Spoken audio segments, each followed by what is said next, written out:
What's up, guys? Welcome to your 141st Android tutorial for the new Boston. What we're going to do in this tutorial, well, we're basically going to finish up, our first button where we can draw to the screen. Draw our icon to a certain location on our map.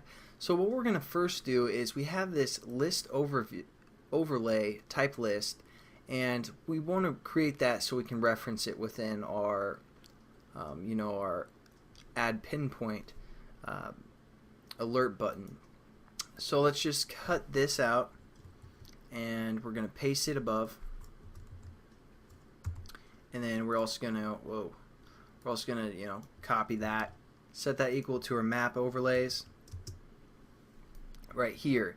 So again, that's just going to get our overlays from our map view, and then we're going to add our touchy that we have set up down here, touchy class. So now that we have that set up, we can kind of reference it within this onClick method of place a pinpoint. We also have this geopoint that is getting the projection from our pixels according to where we touch on the screen. So we're going to reference that as well. First thing that we need to do is create an overlay item. So we're just going to say overlay item, and we're just going to call this overlay item, something like that. And we're going to set this equal to a new overlay item, and we're going to refer to our point, our geopoint, called touch point. So we're going to say touch point, and then we're also going to add some some string references, which I'll show you guys what that does at the end of this tutorial. So we're just going to say what's up, and then also another one is just maybe second string, so you guys know which parameters do what. Nothing too complex here, but we just create a new overlay item. Now what we want to do is we want to refer to our custom variable, and we want to add this overlay item. So we're just going to say custom, and we have that method within our custom class which we created called insert pinpoint, and we're going to insert our overlay item that we just created. So all that's going to do is add it to our array list that we set up, because again it takes overlay item, which is what we created here. And now what we're going to do is we're just going to say our overlay list, which we created or which we modified at the beginning of this tutorial, that gets all of our overlays. We call it overlay list, and we're just going to add now our custom overlay. So we're just going to say custom here. And we're pretty much done with this tutorial. Again, all that we're doing is we're creating an overlay item that is going to be our touch point reference. Then we're creating a custom pinpoint object, which is going to pass in the context, or I'm sorry, a drawable, and then the context. What that's going to do is call this constructor. Custom pinpoint, the drawable, and the context. Then we're passing our drawable into this constructor, because again we're just passing a drawable. So it's going to shoot it up to this constructor, where we're going to bound the center of that drawable.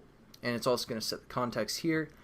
And then we're going to go back to this class where we refer to that, and we use the insert pinpoint, where we just add an overlay to, let me go back here. We insert a pinpoint, which just adds that overlay item that's being passed in to our pinpoint array list. And then all we do is we use our overlay list from the top of this activity that grabs all of our overlays, and we add this new one called custom that we just set up. So let's run our application, make sure it works, and kind of show you guys what it does. So now what we can do is we can hold and click and hold, and we can say place pinpoint, and it places a pinpoint right at the center location where we clicked. And now even when we zoom in, it's always going to be there at that location. And that's again our custom overlay that we created. And basically what we could do, which I probably won't do in this tutorial or in this series, is we could click on it and refer to these string references that we set up here called what's up and second string. That's why we added those string references. But for the most part, we aren't going to worry about that. But again, we can place as many pinpoints as we want. Place pinpoint. It takes a little bit to place it, but there we go. And again, we can zoom in and see where we actually place that pinpoint. But that's pretty much it for our maps tutorial. We still might be working with this application to get like location, see where the phone is, and all that stuff, and all that good stuff. But as for Google Maps, and I mean pretty much that's all we're gonna do. Now we're gonna work with location, and I'll catch you guys in the next tutorial where we're gonna do that. So have a good one, and I'll see you guys later. Peace.